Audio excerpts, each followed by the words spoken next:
ఏం తినాలన్నా ఏలూరు వాసులు భయపడాల్సిన పరిస్థితి కనిపిస్తోంది. ఎందుకంటే ఫ్యాట్ ఆయిల్ తోటి ఫాస్ట్ ఫుడ్ తయారు చేస్తున్నారు కాబట్టి. ఏలూరులో విజిలెన్స్ టీమ్స్ మెరుపు దాడులు చేయగా ఈ కళేబర్ ఆయిల్ గుట్టు బయటపడింది. పశువుల కొవ్వును కరిగించి వంట నూనెగా మార్కెట్లో డంప్ చేసేస్తున్నారు. విజిలెన్స్ దాడుల్లో బయటపడ్డ ఈ వ్యవహారం గోదారోళ్ల గుండెల్లో రైళ్లు పెరిగెత్తిస్తోంది. కడుపు చించుకుంటే కాళ్ళ మీద పడేలా ఉందే తప్ప కల్తీలు మాత్రం ఆగట్లేదు. అధికారులు ఇప్పటికైనా కఠినంగా వ్యవహరించాలని ఏలూరు వాసులు కోరుతున్నారు.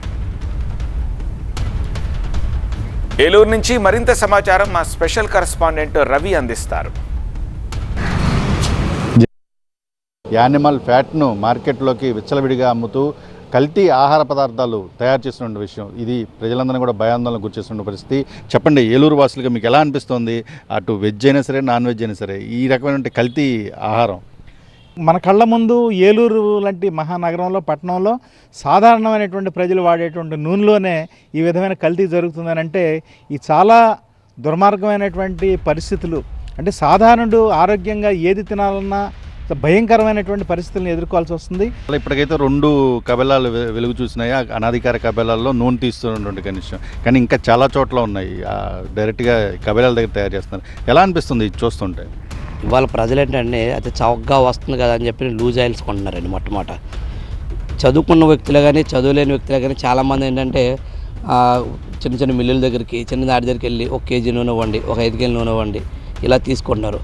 అంటే వాళ్ళు కలిపారని కాదు, వీళ్ళు టార్గెట్ ఏంటంటే ప్రజలు ఎక్కువగా ఎక్కడైతే ఉంటారో అక్కడ కల్తీ చేయవచ్చు అన్న ఒక్క ఆలోచన ద్వారంతో ఉన్నారు. ఇంకోటి ఏంటంటే రోడ్డు పక్కన చిన్న చిన్న ఫాస్ట్ ఫుడ్స్ కానీ, హోటల్స్ కానీ, చిన్న చిన్న రెస్టారెంట్స్ ఉంటారు.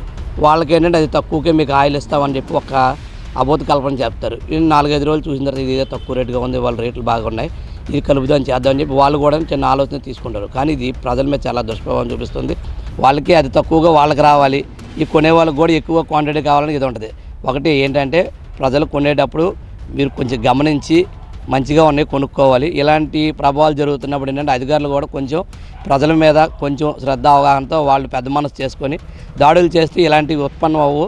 ఇలాంటి మెయిన్ మన పెద్ద సిటీలోనే ఇలా జరుగుతున్నాయంటే పల్లెటూరులోని కొద్ది మూల ప్రాంతాల్లో ఎంత జరుగుతాయి అన్న ఒక్క ఆలోచన మీరు చేయాలని మేము కోరుకుంటున్నాం. కబేళా ఆయిల్ అనేది ఇప్పుడు మార్కెట్లోకి వస్తున్న నేపథ్యంలో ఇలాంటి ఆయిల్స్ మీద అధికార యంత్రాంగం పూర్తిగా కూడా దృష్టి పెట్టాలి. ఈ రకమైన వ్యవహారాలు మళ్ళీ ఎవరు కూడా ఇలాంటి ఆయిల్ తయారు చేసేందుకు కావచ్చు, మార్కెట్లో చలామణి చేసేందుకు కావచ్చు అవకాశం లేకుండా చర్యలు తీసుకోవాలని అయితే గట్టిగా అయితే ఏలూరు వాసులందరూ కూడా డిమాండ్ చేస్తున్న పరిస్థితి.